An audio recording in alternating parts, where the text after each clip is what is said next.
All right, so where we left off was conflict management, and we're resuming when the conflict management doesn't work out and you have to let somebody go or do a PIP or whatever. Okay, so Okay. this is really important because one of the first questions people in leadership get asked often in interview processes, and it's for good reasons. How many people have you fired? Um, and adjacent questions include, have you come close to firing somebody but managed to recover them, or whatever. Um, and like certainly when I was asked my most recent interview cycle for a VP role, there was a fair amount of questioning around that process or whatever. Um, and it's important because of your credibility, right? Like if you've never fired anybody, that means you probably left, underproducers in the org. And the reason underproducers come in is you can inherit teams with, underperformers or people that make, egregious mistakes or whatever. Or, the hiring process is a crapshoot. And, inevitably you're going to make mistakes. Um, and if you don't let people go, then you're harming the org. You're allowing harm to come to the org. And it sounds really brutal and a little bit Darwinian. But if you have a bunch of people that are producing and you have somebody that's just, not, that's somebody's soaking up money. And unless it's a gigantic mega corporation, where everybody's just sort of a drop in the bucket and you can handle that sort of thing. Certainly at startups, you cannot afford to have underperformers. And sometimes it's underperforming as in like they're not doing their job competently, but sometimes they're just like, not getting along with their peers, they're causing harm, they're not doing what you asked them to do. There's a lot of reasons why you might let somebody go. So what are the indicators of, are they getting it done or not, right? So, ultimately, as it says here, is the person getting it done? Where it is, their job according to their job description. And there are several ways to sort of answer that. And you're not going to be able to directly measure every one of those, right? So, like, if you're not doing code reviews because you're, in some sort of leadership role or whatever, you might not have that sort of day-to-day sense of like, how they're getting along. So you're going to be relying on, sort of talking to your other reports, or, if you're like a director level, you're going to talk to the line managers, and the line managers are going to be collecting from the ICs that are working with whoever this, potential underperformer is. So, teammates complaining about, sort of quality or reliability of code.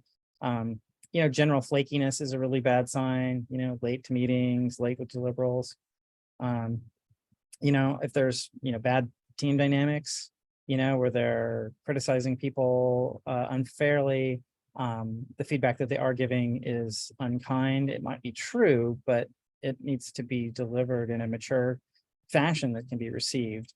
Like if there's no GitHub activity at all, that's also problematic. Like maybe they're doing stuff, but you can't really tell, right? So you need to institute a culture of visibility, right? Like if you have someone that's going to go off and say, I'll have it done in 6 months. I mean, that's not acceptable to have them come back, because you have no visibility along the way. And coming back to what is your job in 2 words, minimize surprise. So you have to have all these different types of visibility on this, somewhat abstract, creative work. So and the worst kind of all is egregious HR violations, like somebody's being a creeper, or using foul language, or just other sort of HR violations sort of things. Once you've identified somebody that is underperforming, another thing you really want to sort of test for, and you want to be testing for this all along in a lot of ways, is does the person have self-awareness, right? Do they know that they're screwing up? There's a big difference between an employee that knows that they're kind of not getting it done and one who is just out to lunch. There was one person at Lacuna who, when I, confronted him about the fact that he had lost the faith of all of his peers effectively, he was quite surprised. And I'm like, yeah, see, that's how I know that letting you go is the right thing to do, because you don't have the sensor necessary to self-correct, right? Without that ability to detect I am not doing my job adequately or whatever, it's going to go uncorrected. Now, nobody's perfect, right? But you should have a pretty good idea of whether or not, broadly, you're getting it done. And when it's brought to your attention that some aspect of your performance is, poor, like, you better listen, right? Like, some people like, whatever. Like, I remember, one person I was struggling with a little bit in the last year was like, well, yeah, you gave me some feedback, but it wasn't very stern. And so I didn't take it very seriously or whatever. And I'm like, that's on you. I mean, that's just a ridiculous statement. I mean, sure, I can, speak louder or use stronger language or whatever, but like, come on, be a grown up here. And, as much as possible, right, you want to be giving the feedback about poor behavior. Like, you don't just let it run open loop. Like, you're kind of contributing to it. You're almost enabling it if you let it run open loop, right? So like, as soon as you know anything at all, you should start thinking about how you're going to act on it. Then you don't necessarily go to somebody and say, oh, well, so-and-so says you're screwing up, right? Or so-and-so says you're not getting it done or whatever. Like, use any feedback from, peers, colleagues, whatever, to, direct your attention to places where you can observe the behavior as much as possible. And it's not always possible. Like, creeper behavior might be in person and they only do it when, nobody else is around, or it might be in like weird DMs, in which case, like, you kind of have to confront them. In that case, you don't really have a choice.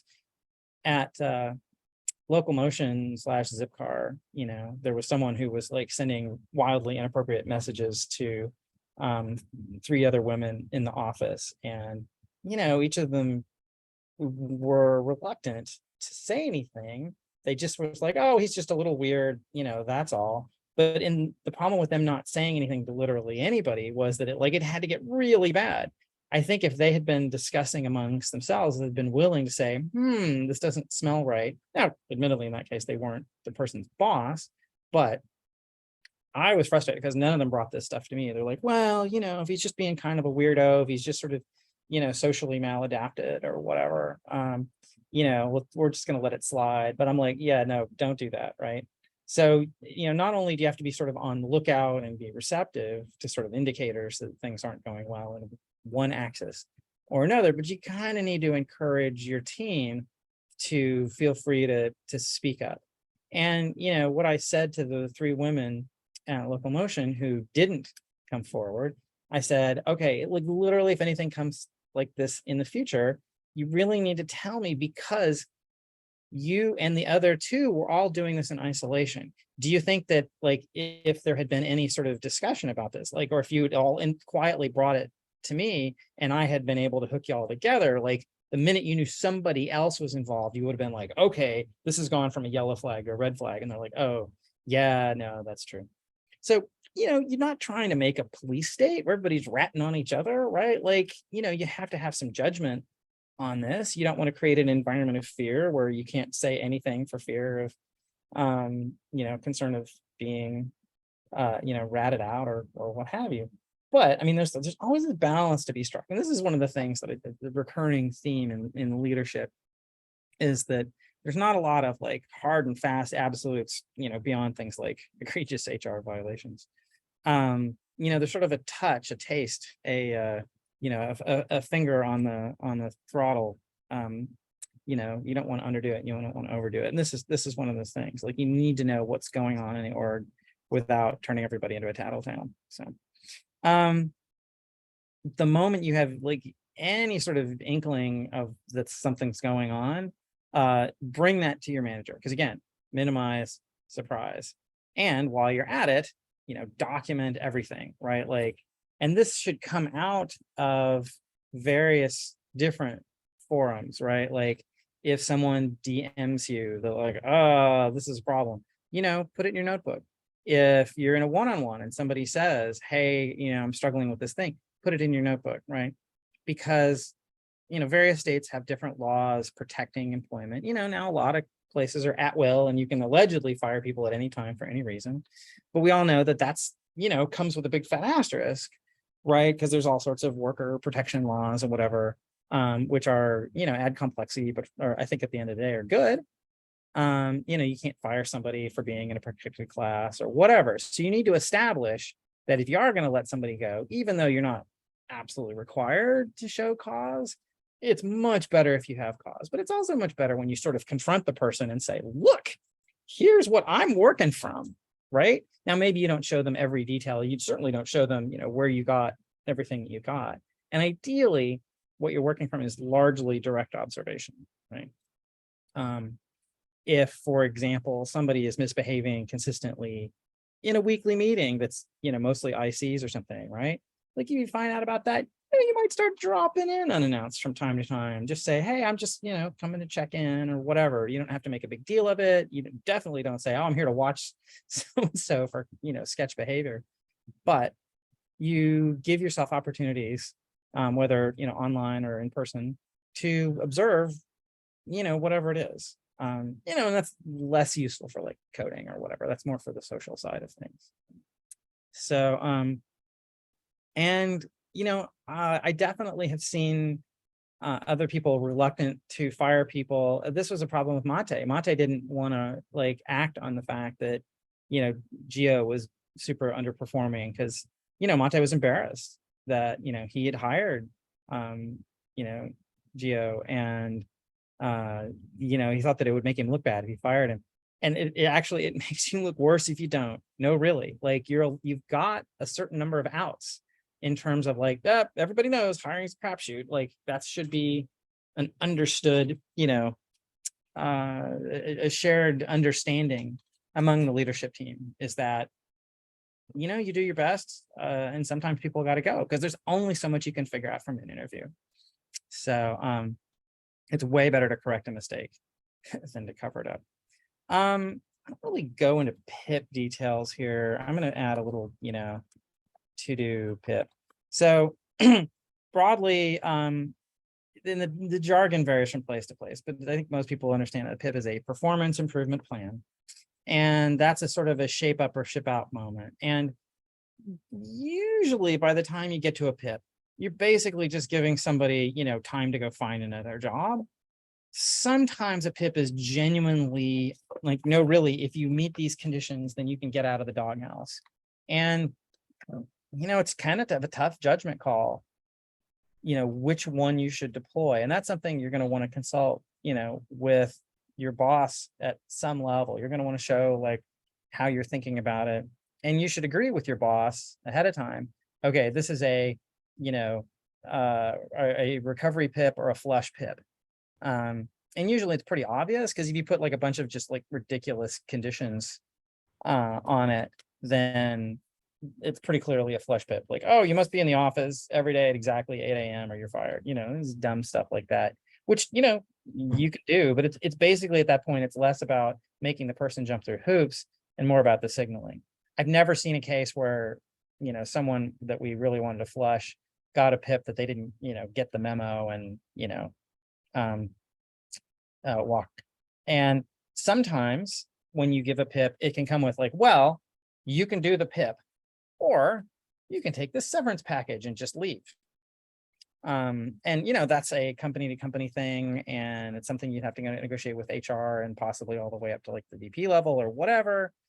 There might be some pushback of the form, well, why are we going to give a severance package to someone who is underperforming or did badly or whatever? Like, again, if it's a really bad HR violation, let's just walk them out, right? But if it's just they're just too slow or something, right? You might turn over every stone you can think of. I mean, Lord knows, there was at least one person I can think of at Lacuna who, I gave him months and months and asked every question about, would it help if we did this and would it help if we did that? And, do you need to work with someone more directly or ... Like I really tried. And that really was genuinely a recovery pip. But even with the recovery pip, they just, couldn't hack it. So that was a big bummer. All right, so that's 15 minutes on pips, and firing and what have you. Any questions? Do you think there's more that needs to happen here? I mean, basically, like the actual letting people go is, that conversation is hard, but it's pretty straightforward. You've been screwing up. Here's, why, and here's what you have to do to stay. Or, we're kind of giving you a chance to get out of here gracefully. It's not, a great fit. And you can apologize, maybe like check with HR. You might apologize for like, oh, we made a mistake when we hired you. We're sorry, no harm, no foul. That's why we're offering you a severance. So again, you have to kind of take it situation by situation. And if it's your first time, your second time, just work really closely with your manager, get direct coaching on how to approach it and just, keep your emotions out of it. Questions, comments? I was just wondering about this for the PIPs. Yeah. So when you have that final conversation and gives a severance, how often do you guys give severance when you let somebody go via PIP? It really depends on the situation, and it's something that largely, your VP and HR will sort of dictate the terms and conditions. Like you're not going to make that decision in isolation. So it's not something you need to sweat as a line manager. You're going to ask for help. You're going to say, oh, here's everything I've done. And again, by the time you get to this point, usually, again, there's always the risk of that there's be some horrific single event that means go. And that's going to be easy to adjudicate. But if it's something that's been building for a while, again, you should have involved your manager the moment you saw anything. And that should be like discussed in your one-on-one every week until you feel it's resolved one way or another, right? And your manager should be asking you, how's it going with so-and-so, right? Are we seeing improvement? How do we know if we're seeing improvement, right? Like your manager's going to ask you, and that's why there's a to-do here. I need to write some more stuff. Consult with manager, we'll have help from chain of command and HR.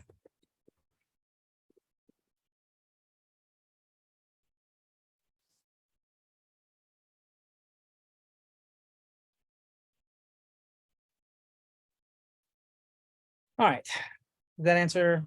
Again, I'm going to come back and do another code of ping on this at some point. So. All right. Your experience, Marie, how often has it been that people have recovered from PIP versus having to flush them out? It's about 1 in 4. I don't have so much data that I can tell you. Like at Lacuna, I'm pretty sure it was Ophir. But I didn't let that many people go. Like our hiring process was generally really good. No, I didn't let everybody go that got let go. Like, there were people in other orgs that got let go, but on my watch, like I can think of like it was Wes and Peter. I mean, I guess I kind of saved Seth. Sort of kind of. Like when I took over managing Seth, a lot of people were like, yeah, that guy is like on a sort of a collision course with the door. And I wouldn't say like he became amazing under my tutelage, but like he took this leadership course and it really actually brought into focus for him that was what he wanted to do. He realized that a lot of his poor behaviors were related to the fact that he'd kind of lost his passion as an IC and he'd gotten kind of grumpy about it and he just needed a change of pace. Now, was he going to get that leadership role at Lacuna? Probably not. He didn't quite show me enough. And we weren't growing and there were a lot of other circumstances. If we'd been growing like gangbusters, I might have given him his shot, right? But and I'll give him a reference and say, yeah, he took my course and he definitely learned things. And like a bunch of people came to me and said, oh my God, Seth is so much better. Have you been talking to him? And I'm not taking credit for everything. Seth did the work. And he did pay attention, but I gave him, enough information for him to go, yeah, oh, okay. Yeah, this is helping me come to my realization around what I want to do. So I guess maybe it's 33% recovery rate at Lacuna. I don't think I let anybody else go. Um, I mean, I was involved in getting at least one other person fired. He was a VP. That's about all I can think of right now. Well, if I think of more, I'll come back to that. But in the interest of not having, big dead spaces, we'll carry on. All right, we're almost to the end of the skills section of the book. So, and this probably needs some expansion as well, but we'll cover this here pretty quickly, and then we can start moving on to principles. Driving to results. So the thing that they hire you to do as a manager is to not do a bunch of IC work. It's to make sure that ICs get stuff done. And that sounds straightforward enough, right? You just stand around and solve problems, question mark. Well, there's much more to it than that. Obviously, we've discussed all sorts of different things, right? There's the various sort of, keeping people happy and focused and whatever. But you're also doing, team composition, and you're tracking all this work. You're making sure that the ICs have the right inputs, in an engineering team, largely it's from product. You're making sure that what they emit to, the quality team is not garbage. So you're not going round and round and round. And ultimately you're putting together all these different skills, which, going back to the very top, is like, okay, it's not just that it's a different skill set. It's like a whole bunch of different skills that are, not what you've been doing as an IC for all these years. I mean, you've seen other people do them, and so you probably have some idea, right? But like suddenly, when it's your responsibility to decide to fire somebody or not, that's pretty unpleasant. You give somebody a harsh review, that's not fun. Wading into conflicts, like as an IC, you might be involved in a conflict or two, or you might sort of be off to the side, observing a conflict. But like wading in to like address it, it's uncomfortable. And, until you do it a few times, you feel like I am just making this up as I go. So putting all this stuff together, we have a nutritionally complete set of skills to, foster functional teams. And it's tough. And, the how do you do that? First of all, you want to surround yourself as much as possible with the people who will make you successful. Knowing your own weaknesses is incredibly important, and both for sort of a personal growth perspective, but also just like knowing who you can say, delegate things to or whatever. So for me, I worked really well with Nancy, because Nancy is really, really good at like, sort of incredible level of detail project planning, where sometimes my eyes kind of glaze over a little bit. I'm more interested in sort of the people stuff and the technical stuff, and not the schedule stuff. I should probably talk about the triangle. So there's this triangle structure that I use. There's the scope, and there's time, and there's resources, right? So scope is basically, what are we doing? Time is how long is it going to take to do it? And resources are, what are we doing it with and how? Generally the scope is determined by product. The resources are managed by a traditional engineering leader, such as myself or whatever. But then like time, that's the program management group, a Nancy or an equivalent. And sometimes those functions are sort of folded into, engineering, or the project management people report into engineering, but really they're kind of their own thing. And honestly, I think they should have their own reporting structure. They don't always, but like, I look at them as sort of like the three branches of government. Because if you're going to push on any of those, it's going to have ripple effects in the others. So for me, I need, when I talk about having people who complement me, right? Well, first of all, I need somebody who's good at project management. I mean, I can do it, but I will do better when I'm allowed to focus on the things that I'm most interested in and that I'm best at. And at the same time, I can't be like, oh, well, I'm just not going to do it if there's nobody else to, because, it's not the interesting thing, or it's not the fun thing, or it's not the thing I'm good at, which for me often overlap. But just know that like, those are the three things that have to get done well. Product, having a good relationship with the product team, right? Having open communication, having clear asks of product. They're like, okay, you guys are figuring out what to build. You need to describe it to us in a particular format with a particular level of detail. on a particular cadence for us to be able to do our jobs, right? So that relationship between engineering and product is absolutely crucial. So, you know, when you think about like what other weaknesses might you have, you know, if you're conflict averse, yeah, I wouldn't try to outsource that. I wouldn't find somebody else who's really good at wading into conflict on your behalf. Although, you know, some organizations, you know, there will be sort of good cop, bad cop relationships. I've done that here at Lacuna with Way at times where, you know, I was trying to be a good cop to somebody that reported to me, and Way was like, yeah, and you need somebody to kind of bring the wood if paddling is necessary. So some of the hard discussions that occasionally had that dynamic or whatever. But also, you know, have a plan for addressing your weaknesses, right? I guess I'm gonna make those separate topics.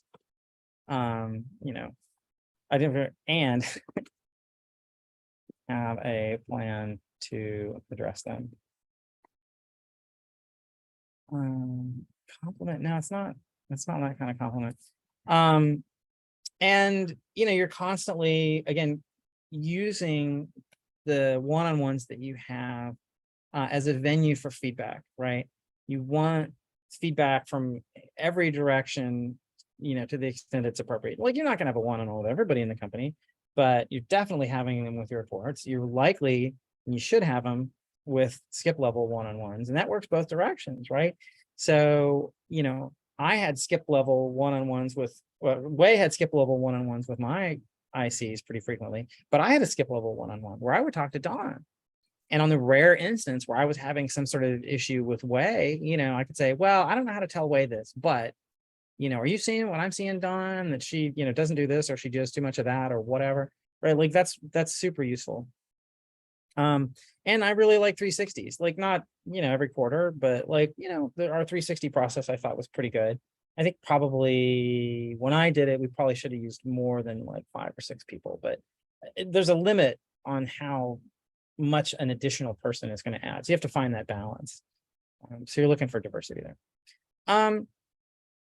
And, you know, the higher you go in the org, the less you're focused on engineering per se, and more about like running the business and having the right outcomes for the business, right? So like if you're really good at, you know, say, let's say you really prided yourself on code quality and you're spending a lot of time with your direct reports, like, oh, I really want to see code coverage and standards and, you know, low bug rates and whatever.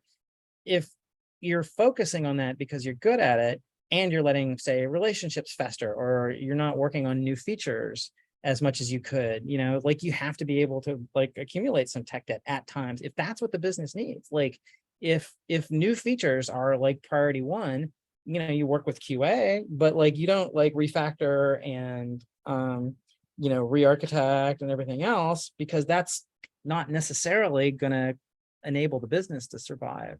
You're like, well, we really would love to spend the next, you know, 6 months working on tech debt. I mean, that's just, you know, there are environments where that will fly, and there's environments where it won't. So you really, the higher you go in the org, the more you need to understand the business, and you need to be able to communicate that down to the rank and file. Not like every aspect of it, you know, you're not going to show them necessarily, you know, balance sheets or whatever, but the higher you go in the org, the more you're going to need to understand that your job is to match the needs of the business to the needs of your ICs and the abilities and the talents of your ICs, and get the team composition right and make sure that you're internally motivating them and so on. So you're trying to get this alignment of expectations, right? Like this is what we're doing and why, and this is what I'm going to measure you on, right?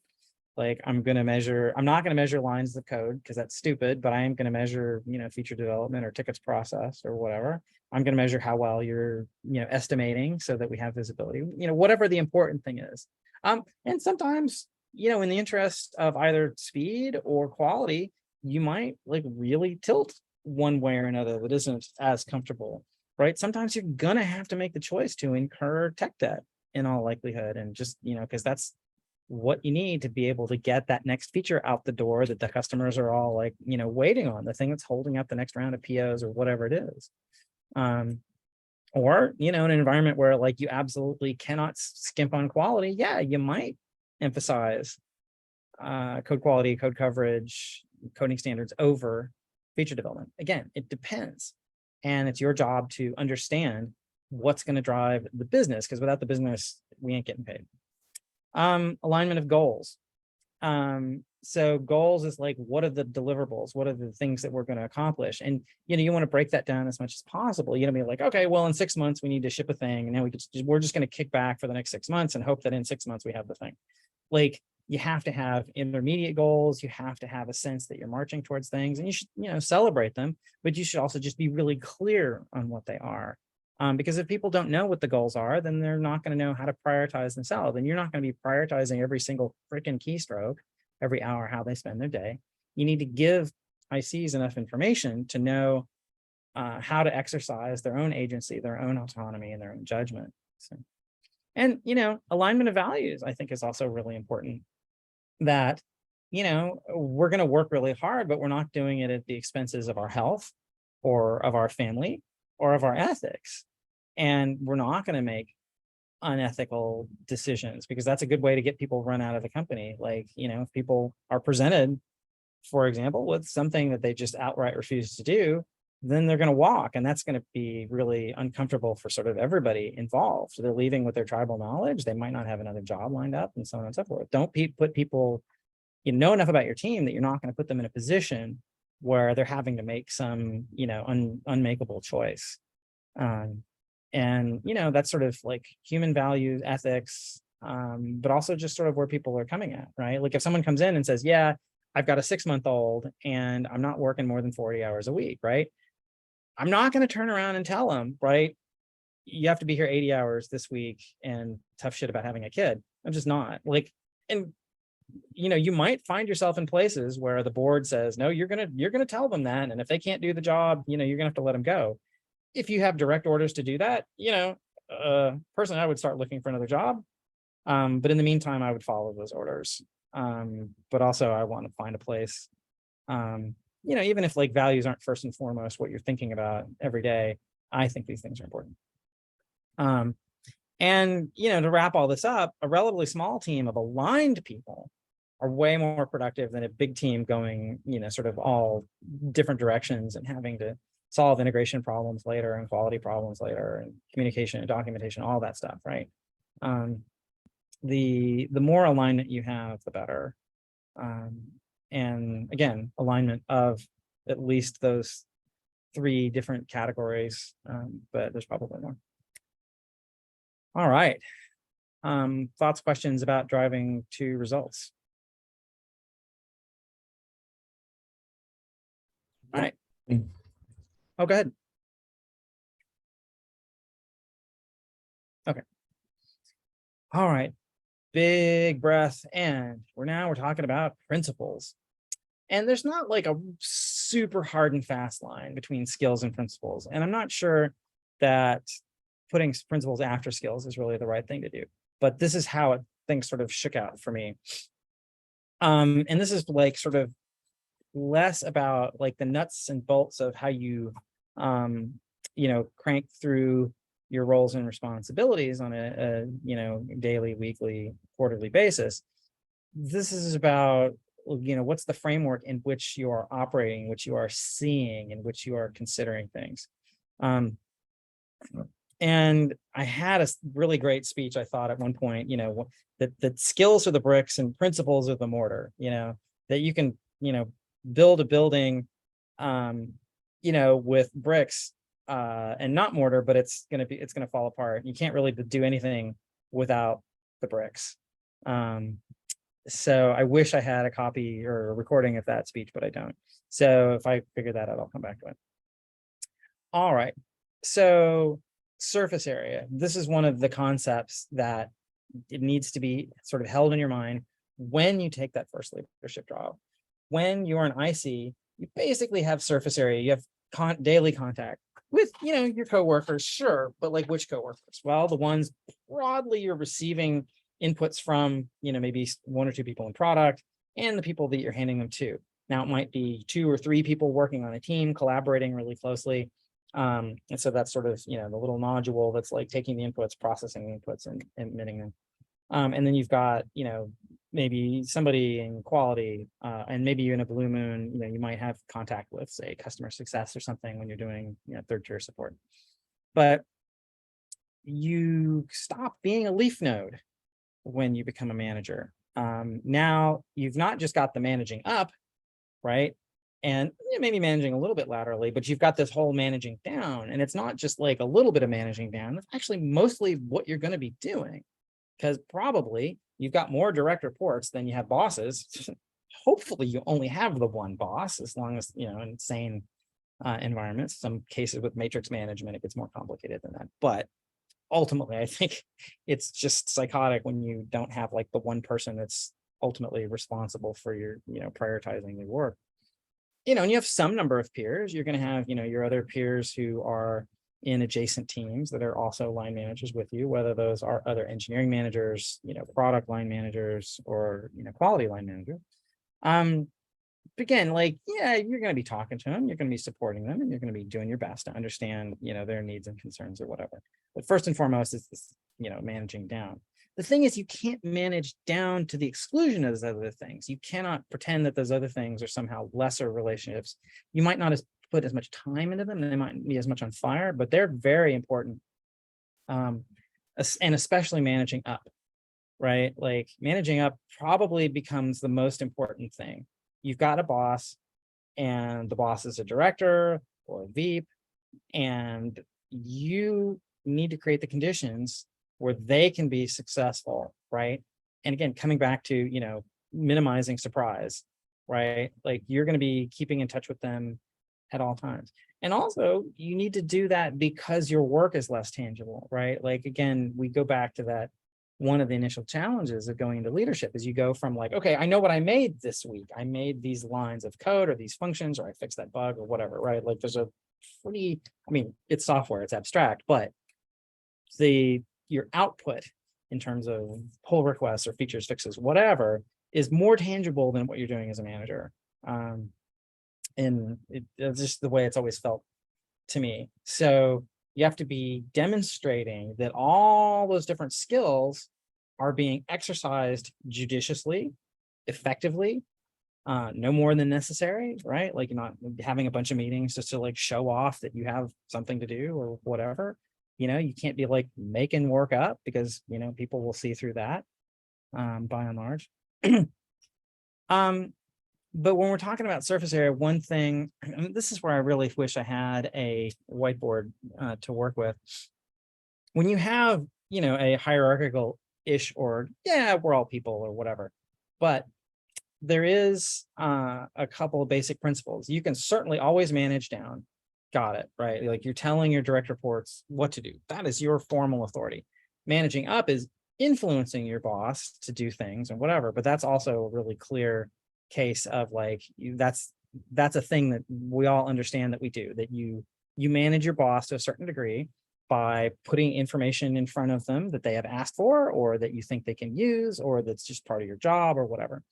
Now you're not telling them what to do, but you're in performing your job, you are managing up. Where it gets tricky is if there's somebody in another org that's not your peer, whether it's up or down, how do you interface with them, right? And this is the thing that came up in Lacuna a number of times, where somebody that was like sort of in leadership and product, or leadership in customer success or whatever, and they would like, talk sort of across the org into talking directly to ICs and maybe giving them priorities, or, barking at them for not doing something right or whatever. And that's what I call managing diagonally, right? When someone who outranks you, but isn't in your chain of command, like says anything stronger than thank you, or I need more help or whatever, right? Like that's okay. But if they say, hey, you're not getting it done, or hey, I'm unhappy about that, or whatever, hey, you should focus on this thing that I want, right? Like that's just not cool, right? And it causes problems. If I had a problem with somebody that was an individual contributor in, say, quality or in product, right, I would go and talk to that person's manager, someone who's like plus or minus at my level, right? I'm certainly not going to walk in there and reprioritize what they're doing. I need you to do this thing for me. Well, no, I don't get to say that, right? And I'm not like obsessed with hierarchy or whatever. It's just that, everybody got one boss, and everybody should have the benefit of having, requests, commands, whatever, sort of prioritized through the person that's ultimately responsible for whatever it is that that person is doing. Like, sure, the IC is responsible for the IC's stuff, but who's going to hold them accountable? The manager. And if this person doesn't get it done, who's more likely to get punished? Yeah, the manager. I mean, like if the VP gets involved, if a director gets involved, it's whoever the person's manager is that's going to get, paddled or, told, hey, like, why didn't this thing get done? Why didn't you have them do it? Why didn't you tell me that it wasn't getting done? Why did you, allow this situation to fester? Why didn't you tell me that we were slipping? Why did, like, there's a level of responsibility that comes with being in leadership that makes, sort of trying to insert yourself into other people's chains of command a kind of a nightmare for everybody concerned. It makes it difficult for the IC. It makes it difficult for the manager. And, sometimes you can even have challenges with your own chain of command. If a VP bombs in and says, hey, Neil, I want you to do a thing, and then doesn't tell me, then I look like a tool, right? And that's where I would go to somebody and say, hey, please don't do that. I can't tell my boss, don't do that, but I can certainly ask, and I can give good reasons. But again, when somebody outranks you, they have purview to do whatever. And if it's really bad, you might jump chain of command to complain, but I would advise against that whenever possible. So information flows should be, up and down chain of command, or they should be lateral. And then once they go laterally, then that manager can decide, to go up or down or whatever. And if you end up in sort of headbutting between, say, if there's like headbutting between an IC in one org and an IC in another org, then they should escalate to their managers. The managers haggle it out. If they can't do it, then the VPs will argue. And if they can't settle it, then it's going to go, to whoever the VPs report to. Which you really hope that doesn't happen, because the VPs are going to be pissed. And probably the president or whoever is managing the org is going to be pissed. Questions about surface area?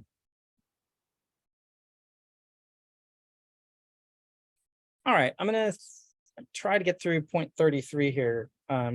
Staying out in front is, a variant way of saying minimize surprise. So getting into the weeds of like, okay, well, minimizing surprise, what all does that mean? Well, the Mariners metaphor is you're scanning the horizon, right? And IC is looking down at their laptop and they're focusing on whatever thing they're fixing, whatever the crisis du jour is, or whatever feature needs to be written, whatever. They're like head down, they're in the moment, they're focused, they're hopefully in flow. As a manager, if you really enjoy that sort of flow state, yeah, sorry, that's a thing you have to give up, because you're looking for problems downstream all day, every day, when you're not actively doing something else. You're trying to figure out tomorrow, the next day, the next week, the next quarter, whatever. What is the thing that I'm going to wish that I had done today to stave off that problem, to address that issue? How do I catch problems when they're small before they turn into problems that are large and consume much more of my time and attention or whatever? For example, if you're conflict averse and you're watching two of your two teammates, like, give each other a hard time in a way that's unhealthy, right? I'm like, well, just let it slide or whatever, right? Like it can turn into a place where it's either her or me. One of us is going to quit, right? And then that's a huge kerfuffle. So like, you want to make sure that you're not letting things get out of hand. And, you have to balance that against overreacting. Like, don't come in guns a-blazing, sledgehammer a-blazing or whatever. Wow, what a terrible set of mixed metaphors. Again, we come back to sort of like taste and touch, but like generally, like once you find problems, like, or see problems or think those problems coming, go after them, right? It might turn out to be nothing. It might turn out to be an easy fix. It might, you don't know, right? And again, you don't like run around with your hair on fire. You don't go into your boss's office in a panic. You just say, these are the things I'm keeping an eye on, whatever. And it's way better to say, communicate early and communicate often than it is to wait till it's a big problem before you take it to your boss. Because the first thing your boss is going to say is like, how long have you known about this? What have you done to address, that's always going to be the first one. The second one is, what have you been doing to try to address it, right? And again, like if there's 100 problems on your plate, well, okay, that's probably not realistic. But like, and like tell these things to your boss to make them worry or to ask for help necessarily. You're putting the information where your boss can see it so that your boss can use their judgment to decide, do I need to intervene? Do I need to help? And your boss will say, oftentimes, when you present them with something, do you feel comfortable working this yourself? Or, you're gonna need some assistance. And, hopefully most of the time you're like, okay, here's my plan, right? Like that's the sort of the iterative process. You identify something and then you come up with a plan to address it. And, then you act on that plan. And then if the plan ain't working, you iterate on it. And it's just, it's kind of a loop, and there will be times, almost certainly, when the problem gets big enough that you're going to need help or you're going to need HR or, whatever. And sometimes that goes from 0 to 60, right? Like sometimes these HR things will just come out of left field. Or just somebody came into the office drunk that one time and made it, pooped in the conference room or whatever it was, right? So the, there's no like uniformity to the things that you're going to address. And, a lot of what you're doing as a manager is exception handling, that anything that normal processes and procedures can handle, the processes and procedures will handle. But, when they don't, that's when you get involved. And plans are more important. Planning is important. Plans are not. There's the old joke about, battle plans never survive contact with the enemy and so on and so forth. That's, sometimes that's true and sometimes it's not.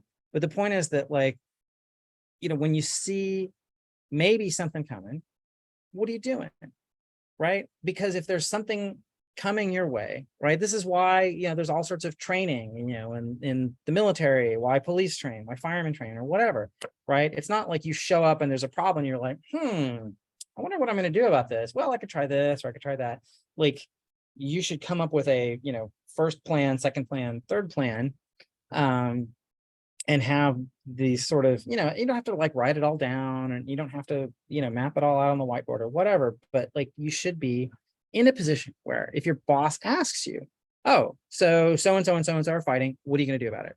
Right. Or, so-and-so like was totally fine. And then they just ghosted us for a week. What are you going to do about it? Right. Like, and that, what are you going to do about it? Right. Like that's sort of a multi-pronged thing. Like if somebody just like no shows, for reasons, like, even if it's not nefarious reason, maybe they're just sick or whatever. Right. There's the dealing with the fact that there was a no-show, but then there was dealing with all the repercussions of it. Like, what's that going to do to the schedule? What's that going to do to morale? What's that going to do to quality?